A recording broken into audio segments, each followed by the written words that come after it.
사도신경하심으로 신앙 고백하겠습니다.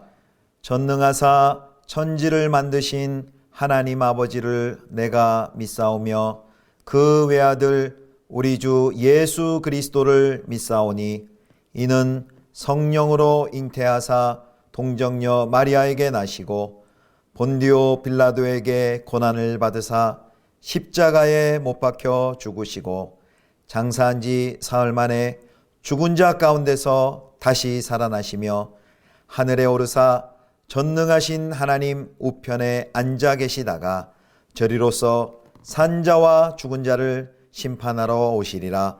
성령을 믿사오며 거룩한 공회와 성도가 서로 교통하는 것과 죄를 사하여 주시는 것과 몸이 다시 사는 것과 영원히 사는 것을 믿사옵나이다. 아멘.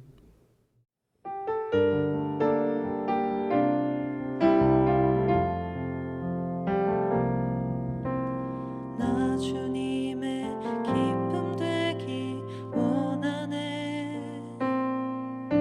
내 마음을 새롭게 하소서. 새 부대가 되게 하여 주사. 주님의 빛 비추게 하소서. 내가 원하는 한 가지 주님의 기쁨이 되는 것. 내가 원하는 한 가지 주님의 기쁨이 되는 것. 겸손히 내 마음 드립니다. 나의 모든 것 받으소서.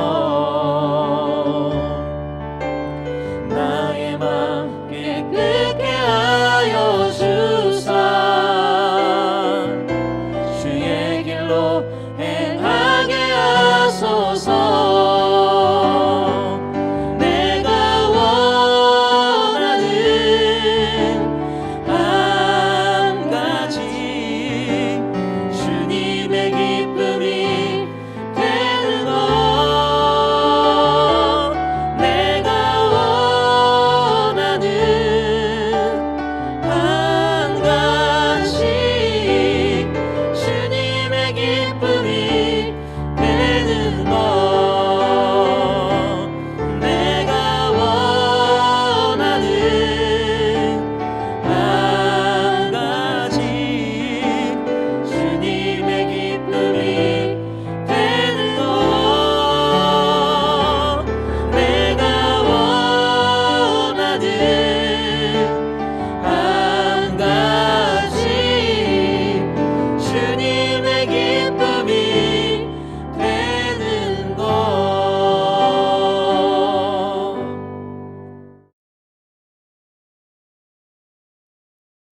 사무엘이 백성을 미스바로 불러 여호와 앞에 모으고 이스라엘 자손에게 이르되 이스라엘 하나님 여호와께서 이같이 말씀하시기를 내가 이스라엘을 애굽에서 인도하여 내고 너희를 애굽인의 손과 너희를 압제하는 모든 나라의 손에서 건져내었느니라 하셨거늘 너희는 너희를 모든 재난과 고통 중에서 친히 구원하여 내신 너희의 하나님을 오늘 버리고 이르기를 우리 위에 왕을 세우라 하는도다.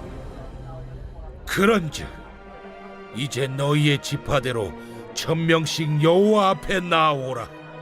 사무엘이 이에 이스라엘 모든 지파를 가까이 오게 하였더니 베냐민 지파가 뽑혔고 베냐민 지파를 그들의 가족별로 가까이 오게 하였더니 마드리의 가족이 뽑혔고 그 중에서 기스의 아들 사울이 뽑혔으나 그를 찾아도 찾지 못한지라.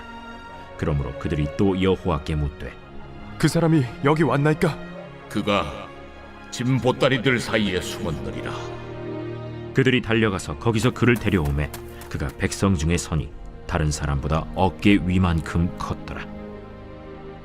사무엘이 모든 백성에게 이르되 너희는 여호와께서 택하신 자를 보느냐? 모든 백성 중에 짝할 리가 없느니라. 하니 모든 백성이 왕의 만세를 외쳐 부르니라. 사무엘이 나라의 제도를 백성에게 말하고 책에 기록하여 여호와 앞에 두고 모든 백성을 각기 집으로 보내매 사울도 기브아 자기 집으로 갈 때 마음이 하나님께 감동된 유력한 자들과 함께 갔느니라. 어떤 불량배는 이르되 이 사람이 어떻게 우리를 구원하겠느냐? 하고 멸시하며 예물을 바치지 아니하였으나 그는 잠잠하였더라. 성도 여러분, 좋은 아침입니다. 하나님의 은혜가 가득한 복된 한 날 되시기를 축복합니다. 오늘은 매일 성경 사무엘상 10장 17절에서 27절 사울이 왕으로 추대됐다라는 제목으로 함께 하나님 말씀 묵상하겠습니다. 오늘 본문에는 사울이 백성들에 의해서 왕으로 추대되는 내용이 들어 있습니다. 사무엘은 이스라엘 백성들을 미스바로 부릅니다. 그리고 하나님의 말씀을 전합니다. 그 내용이 18절 19절 나와 있습니다. 우리 18절 보겠습니다. 이스라엘 자손에게 이르되 이스라엘 하나님 여호와께서 이같이 말씀하시기를 내가 이스라엘을 애굽에서 인도하여 내고 너희를 애굽인의 손과 너희를 압제하는 모든 나라의 손에서 건져내었느니라 하셨거늘. 19절 너희는 너희를 모든 재난과 고통 중에서 친히 구원하여 내신 너희의 하나님을 오늘 버리고 이르기를 우리 위에 왕을 세우라 하는도다. 그런즉 이제 너희의 지파대로 1000명씩 여호와 앞에 나아오라 하고, 여호와 하나님께서 애국과 다른 나라들의 압제로부터 이스라엘을 구원하셨는데 이스라엘은 구원자이신 여호와를 거부하고 왕 세우기를 요청했다라는 지적입니다. 그래서 사무엘은 이 왕을 세우려는 이 요청이 얼마나 위험한 일인가에 대해서 경고를 합니다. 이스라엘 백성들이 고집스레 요청하기 때문에 하나님께서는 왕정을 허락하지만 그것이 하나님의 기쁘신 뜻은 아님을 분명히 밝히고 있습니다. 인간의 연약함 때문에 하나님께서 관용해서 그것을 마지못해 허락하신 것이지 하나님의 뜻에 합당하기 때문이 아니다라는 것을 분명히 밝히고 또 경고하고 있습니다. 우리가 신앙생활 할 때에 하나님의 뜻에 내 뜻을 굴복시키기보다는 내 뜻에 하나님의 뜻을 굴복시켜 관철시키려는 경우가 얼마나 많이 있습니까? 그럴 경우 하나님께서 허락하시지 않지만 때때로 방금 우리가 본 것처럼 이와 같은 또 허락을 하시는 경우가 있으십니다. 하지만 그 결과가 좋지 않게 나타나기 일쑤이죠. 그래서 우리의 완고함 끝에 얻는 득의함은 문제 해결의 시작이 아니라 더 큰 문제로 또 해악으로 나아갈 수 있는 도입부일 수 있음을 우리가 기억해야 합니다. 그러므로 우리가 우리의 자신의 뜻을 하나님의 온전하신 뜻에 기쁘게 굴복시키는 그런 성도가 되어야 하겠습니다. 자신의 뜻을 이루기에 하나님의 뜻을 바꾸려고 하는 그런 어리석은 성도가 되어서는 안 되겠습니다. 자, 사무엘은 이런 경고 다음에요. 하나님의 명령에 따라 백성들이 보는 앞에서 이제 제불뽑기를 통해서 왕을 선출하는 절차를 진행합니다. 그래서 19절 하반절에 보면 이런 말이 있죠. 이제 너희의 지파대로 1000명씩 여호와 앞에 나오라 라고 말합니다. 그래서 사무엘은 먼저 지파가 나오게 하고요. 그 다음에 그 지파 다음에는 이제 가족별로 나오게 하는데 여기서 가족이라는 것은 대가족을 의미합니다. 자, 그래서 그렇게 지파 중에서는 베냐민 지파가 뽑혔고요. 또 가족 중에서는 이제 마드리 가족이 뽑혔습니다. 그리고 이제 마드리 가족 중에서는 그 다음에 이제 가문인데 누가 뽑혔냐면 바로 기스 가문이 뽑혔고 기스 가문의 아들 바로 사울이 뽑히게 된 것입니다. 사울이 이렇게 제비를 통해서 뽑혔는데 사울이 보이지 않았습니다. 사울을 사람들이 찾을 수가 없었습니다. 그래서 사람들은 하나님께 사울이 어디 있는지를 여쭙니다. 그러자 하나님께서는 사울이 짐 보따리 속에 숨어 있다, 짐 보따리 사이에 숨어 있다라고 말씀을 해주십니다. 사울이 왜 숨었을까요? 우리가 아는 나중에 그 사울의 모습과는 너무 다른 모습을 우리가 봅니다. 그나마 이때 이스라엘의 왕이 될 자신이 없었기 때문에 그래서 아마 자신을 감추었을 것입니다. 또 사울 스스로도 추호도 스스로 왕이 되려는 마음이 그에게 없었습니다. 인간적인 자격 때문이 아니라 하나님의 선택 때문에 그가 왕이 된 것이죠. 사람들이 숨어있던 사울을 데리고 나왔습니다. 그가 이스라엘 사람들 앞에 모습을 드러냈을 때 가장 인상적인 면모는 23절에 보면 그의 키다라고 말합니다. 그의 키가 다른 사람들보다 어깨 위가 더 있다라고 하죠. 키가 아주 컸었던 것 같습니다. 이런 키에 대한 강조는 그 이스라엘 백성들이 전형적인 무골장사형 왕을 갈망했음을 이제 은근히 암시하고 있는 대목입니다. 사람들은 신체가 장대하여서 전쟁을 승리로 이끌어줄 용맹무쌍한 장군형 왕을 기대하고 있었던 것이죠. 사람들은 사울의 그 큰 키를 보고 입을 다물지 못하고 있었는데 그때 이 사무엘이 모든 백성을 향해 선포합니다. 24절입니다. 사무엘이 모든 백성에게 이르되 너희는 여호와께서 택하신 자를 보느냐 모든 백성 중에 짝하리가 없느니라 하니 모든 백성이 왕의 만세를 외쳐 부르니라.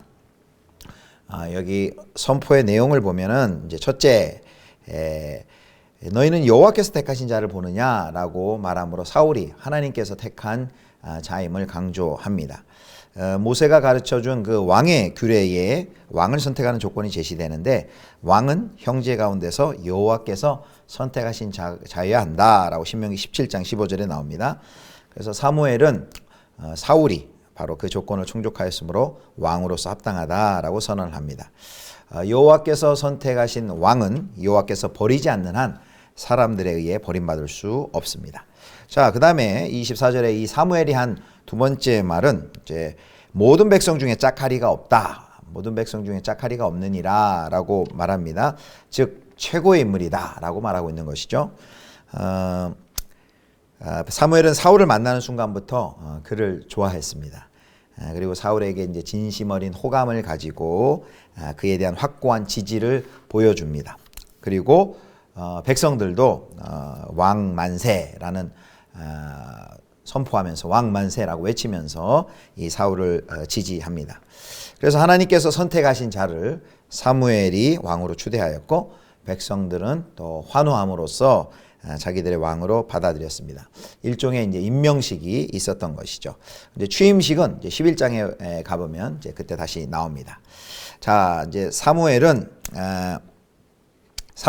사울이 이방의 왕처럼 절대 권력을 갖는 것이 아니라 하나님의 세우신 율법에 근거해서 왕으로서 어떤 의무와 권리가 있는지를 알려줍니다. 그것이 25절입니다. 사무엘이 나라의 제도를 백성에게 말하고 책에 기록하여 여호와 앞에 두고 모든 백성을 각기 집으로 보내매. 여기 나라의 제도는 아마도 신명기 17장에 나온 왕의 규례에 근거해서 보완된 것으로 또 왕과 백성이 지켜야 할 실제적인 지침서에 해당하는 것일 것입니다. 자, 그래서 이제 모든 백성을 각기 자기 집으로 다 돌려보내고 사울도 기브아에 있는 자기 집으로 갑니다.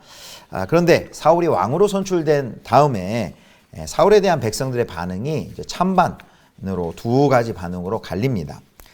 먼저는 이제 하나님께서 사울을 택하셨음을 확신하고 사울을 따르는 자들입니다.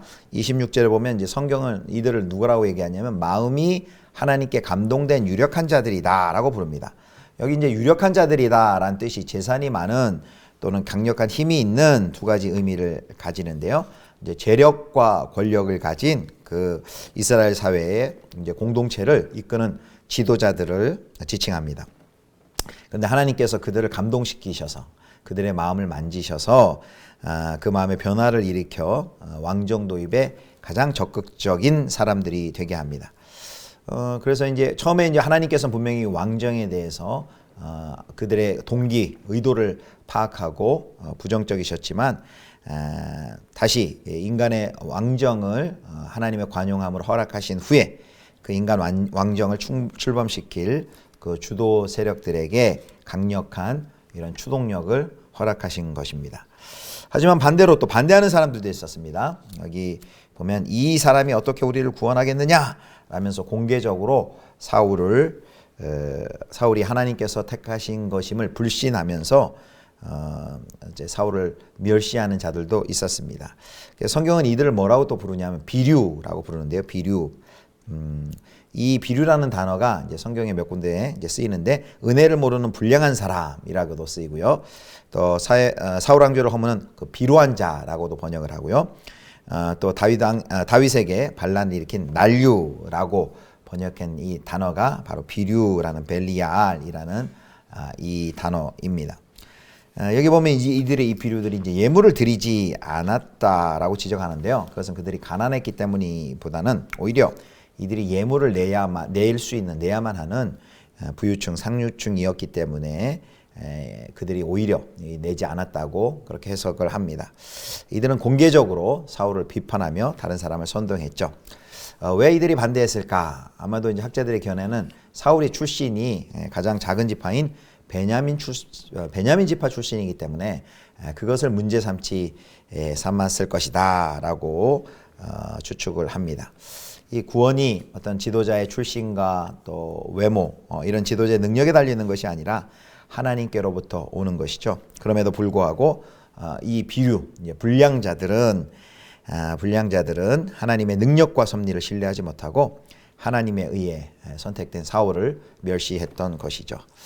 아마 사울도 이 말을 들었을 때 마음이 썩 좋지 않았을 것이고 많이 그 자신을 모독하는 말에 귀가 거슬렸을 것입니다. 그런데 사울의 그 반응을 보면은요, 이제 아무 말도 안 하는 것을 볼 수 있습니다. 그는 잠잠하였더라라는 말씀이 10장 27절에 있습니다. 그 자신의 감정을 분출하지 않고 그리고 그들에게 인간적으로 대응하지 않고 침묵하는 모습을 보입니다. 이렇게 우리도 하나님의 일을 해나가면서 또 반대에 부딪힐 수 있습니다. 그렇게 자신을 반대하는 의견들이 있을 때 그 비판을 수용하면서 또 그들에게 자신의 능력과 하나님의 뜻이 드러나기를 잠잠히 기다려야 하는 하나님의 때를 우리가 기다려야 할 것입니다. 이런 사울의 모습은 사실 이제 훗날 영적인 감각을 잃고 그리고 다윗과 대척할 때 그 다윗을 또 죽이려고 할 때 이 사울의 모습과는 너무 대조적인 모습입니다. 그러므로 이 처음 마음 두렵고 떨리는 그 처음 마음을 끝까지 초심을 유지하는 것이 너무 매우 중요합니다. 정리하도록 하겠습니다. 오늘 말씀해 보면 하나님께서는 많은 인내와 사랑 그리고 오래 참음으로 백성과 함께 하십니다. 왕을 세워달라는 그들의 요구가 분명히 달갑지 않으셨지만 하나님께서는 관용을 베풀어 주셨습니다. 마치 집을 나간 아버지의 재산을 달라 그래서 모두 들고 집을 나간 그 둘째 아들의 그 요청을 허락해 주신 그 아버지의 탕자를 바라보는 마음이십니다. 그리고 왕을 세워달라는 그들의 요청을 들어주시고 그리고 또 잘 되도록 그 일이 잘 될 수 있도록 성령의 감동으로 함께 해주시는 것을 볼 수 있습니다. 또 이제 두 번째 우리가 기억해 볼 것은 이제 잘못된 동기에서 왕정이 시작이 되었지만 그 일이 선한 결과를 맺기 위하여서 또 사무엘이 또 하나님의 뜻을 받들어 최선을 다하고 섬기는 그 모습을 우리가 보게 됩니다. 주님의 뜻을 이루기 위해서 그 최선의 상황이 아니지만 최악의 상황에서도 최선을 이루기 위하여서 주님의 뜻을 구하는 이런 모습을 보게 됩니다. 그래서 우리는 모든 상황 속에서 최선의 상황이 아닐지라도 차선의 상황 속에서도 또 차악의 상황 속에서도 최악을 피하며 또 그 상황 속에서 최선의 결과를 낼 수 있도록 우리가 충성해야 할 것입니다. 겸손히 또 반대하는 사람도 있을 것이지만 그 반대의 과정을 통하여서도 겸손히 공평과 정의 또 인애와 사랑 하나님의 뜻을 이루어가기 위하여서 충성하면서 하나님의 뜻을 물으며 한 걸음 한 걸음 나아가야 할 것입니다. 오늘 말씀과 같이 이렇게 하나님의 뜻을 물어가며 최악의 상황 속에서도 또 최선을 이루어갈 수 있는 저와 여러분 되실 수 있기를 주님의 이름으로 축원합니다. 기도하겠습니다. 하나님 아버지, 하나님의 뜻을 거부하고 또 인간의 뜻을 관철하려는 이스라엘 백성들의 모습을 봅니다. 하나님, 그러함에도 불구하고 또 하나님께서 그들을 관용과 자비로 대하시며 또 하나님의 뜻을 이루어가는 모습을 봅니다. 우리의 뜻을 관철하는 것이 아니라 하나님의 뜻을 겸손히 묻고 그 뜻을 순종해가며 어떠한 상황 속에서도 또 최악의 상황 속에서도 최선을 다해 주님의 뜻을 따라가는 저희들 되게 하여 주시옵소서. 우리 구주 예수 그리스도의 이름으로 기도드립니다. 아멘. 주님 가르쳐 주신 기도하겠습니다. 하늘에 계신 우리 아버지여, 이름이 거룩히 여김을 받으시오며 나라의 임하옵시며 뜻이 하늘에서 이룬 것 같이 땅에서도 이루어지이다. 오늘날 우리에게 일용할 양식을 주옵시고 우리가 우리에게 죄 지은 자를 사하여 준 것 같이 우리 죄를 사하여 주옵시고 우리를 시험에 들게 하지 마옵시고 다만 악에서 구하옵소서. 대개 나라와 권세와 영광이 아버지께 영원히 있사옵나이다. 아멘.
주님에게